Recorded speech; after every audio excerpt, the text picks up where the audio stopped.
اسی طرح عبداللہ بن سلام رضی اللہ تعالیٰ عنہ اس حدیث کے راوی ہیں، وہ فرماتے ہیں کہ آپ صلی اللہ علیہ وسلم نے ارشاد فرمایا کہ دنیا کے اندر جن لوگوں پر تکلیف آئی، بیماری آئی، جن لوگوں پر جو ہمیشہ بیمار رہے اور اس بیماری پر انہوں نے صبر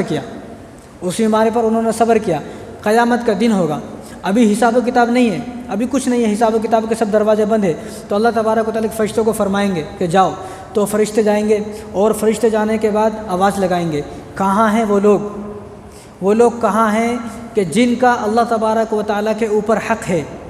یعنی اللہ کا ہمارے اوپر حق ہے، لیکن وہاں آواز یہ لگے گی وہ لوگ کہاں ہیں کہ جن کا اللہ تبارک و تعالیٰ کے اوپر حق ہے، وہ لوگ کہاں ہیں جو اللہ تبارک و تعالیٰ نے جن لوگوں کو قرضہ دیا ہوا ہے، وہ لوگ کہاں ہیں جن لوگوں نے اللہ تبارک و تعالیٰ کو قرضہ دیا ہوا ہے۔ اب لوگ حیران ہوں گے، بھائی یہ کون لوگ ہیں؟ یہ تو بات سمجھ میں نہیں آتی نا، بھائی مالدار آدمی کسی غریب کو قرضہ دے یہ بات تو سمجھ میں آتی ہے، غریب آدمی مالدار کو قرضہ دے یہ بات تو سمجھ میں نہیں آتی۔ تو فرشتہ آواز لگائے گا وہ لوگ کہاں ہیں کہ جن کا اللہ تبارک و تعالیٰ کے اوپر قرضہ ہے، تو تمام کے تمام لوگ کھڑے ہو جائیں گے جن لوگوں نے اپنی بیماری پر صبر کیا، جو لوگ اس دنیا میں بیمار تھے، بخار آیا، کوئی بھی تکلیف آئی، اس پر صبر کیا، تو وہ لوگ کھڑے ہو جائیں گے۔ تو جو فرشتے تھے تو وہ فرشتے ان تمام لوگوں کو لے کر جنت میں جائیں گے، اور جنت کے جو مالک ہیں نا ان کا نام ہے رضوان، جنت کے جو دروغہ ہیں اور جنت کے جو دربان ہیں ان کا نام ہے رضوان۔ تو فرشتے رضوان سے کہیں گے رضوان دروازہ کھولو، تو وہ جو رضوان تھے نا، جو رضوان ہیں جنت کے دروغہ، وہ بولیں گے تم پاگل ہو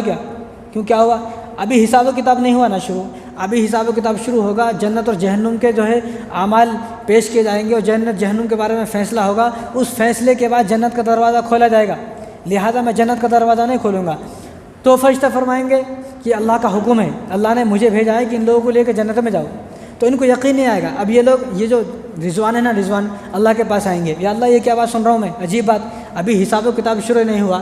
کچھ بھی نہیں ہوا، یہ کیا ہے؟ حساب و کتاب سے پہلے ان لوگوں کو جنت میں۔ تو اللہ تعالیٰ فرمائیں گے انما یوفی الصابرون اجرهم بغیر حساب، کہ میں نے ان لوگوں سے وعدہ کیا تھا کہ جو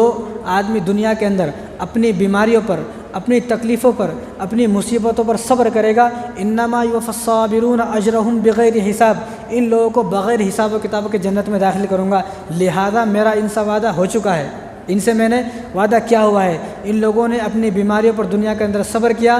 آج حساب و کتاب کے شروع ہونے سے پہلے ان کو جنت میں داخل کیا جائے، تو وہ تمام کے تمام لوگ جو ہے جنت میں داخل ہو جائیں گے۔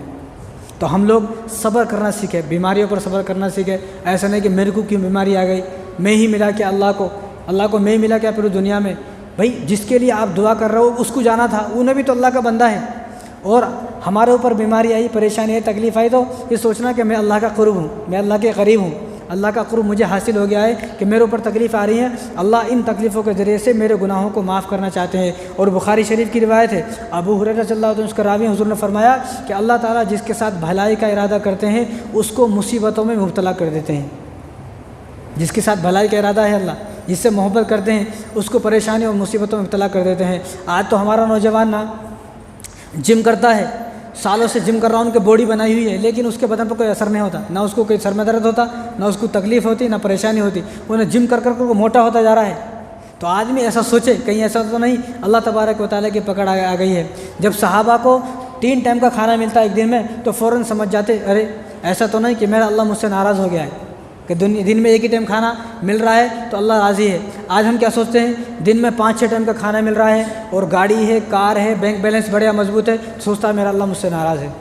موسیٰ علیہ السلام نے اللہ سے کہا نا کہ اللہ آپ کا نافرمان بندہ کون ہے، تو اللہ نے فرمایا کہ انہیں ہے۔ تو موسیٰ علیہ السلام دیکھنے گئے تو دیکھا وہ آدمی تو بڑے پیسوں میں مال، اس کے پاس بڑے بڑے محل ہے، اس کے پاس نوکر چاکر اور گھوڑے اونٹ سب تھے اس کے پاس، تو ان کو بات سمجھ میں نہیں آئی۔ تو اللہ تعالیٰ سے پھر کوہ طور پر کہے کہ یا اللہ یہ میں نے آپ سے کیا پوچھا تھا، آپ نے مجھے کیا بتا دیا؟ کیا ہوا؟ میں نے آپ سے پوچھا تھا کہ گنہگار کون ہے، آپ نے مجھے اس آدمی کا پتہ دے دیا ہے، وہ تو بڑا مالدار آدمی ہے، وہ کہاں ہے؟ تو اللہ نے فرمایا کہ اس کو میں نے مال اتنا زیادہ دے دیا ہے کہ اسے اب نماز پڑھنے کی توفیق نہیں ہوتی، اس کی عبادت کرنے کی توفیق نہیں ہے، اس کو مال دولت اتنی دے دی ہے کہ انہیں مال دولت میں مبتلا رہتا ہے، اس کو ہماری عبادت کرنے کی، ہمارے سامنے سجدہ کرنے کی توفیق نہیں ہے، لہذا ہم نے اس سے اپنی عبادت کی اور سجدوں کی توفیق چھین لی ہے، یہی ہمارا اوپر اس کا عذاب ہے، وہی گنہگار ہے۔ اور ہم لوگ کیا سوچتے ہیں، اگر میرے پاس سب کچھ ہے تو میں پرفیکٹ ہوں، کوئی ہمارے سامنے غریب آتا ہے سوچتے ہیں کہ اس سے اللہ ناراض ہے، ایسا نہیں ہے، یہ اللہ کو معلوم ہے اللہ کس سے راضی ہے کس سے ناراض ہے۔ اور بخاری شریف کی روایت ہے، عبداللہ بن مسعود رضی اللہ عنہ اس کا راوی ہے، حضور نے فرمایا کہ بخار آدمی کے گناہوں کا کفارہ ہے، بخار آدمی کے گناہوں کا کفارہ ہے۔ اور نبی کریم صلی اللہ علیہ وسلم ارشاد فرمایا کہ بخاری شریف کی روایت ہے بھی، حضور نے فرمایا کہ لا بأس طہور انشاءاللہ، کہ جس آدمی کو بخار ہو، اس بخار کے ذریعے سے اللہ تبارک و تعالیٰ اس گناہوں کو معاف فرمائیں گے، یہ بخار اس کے گناہوں کو معافی کا ذریعہ ہے۔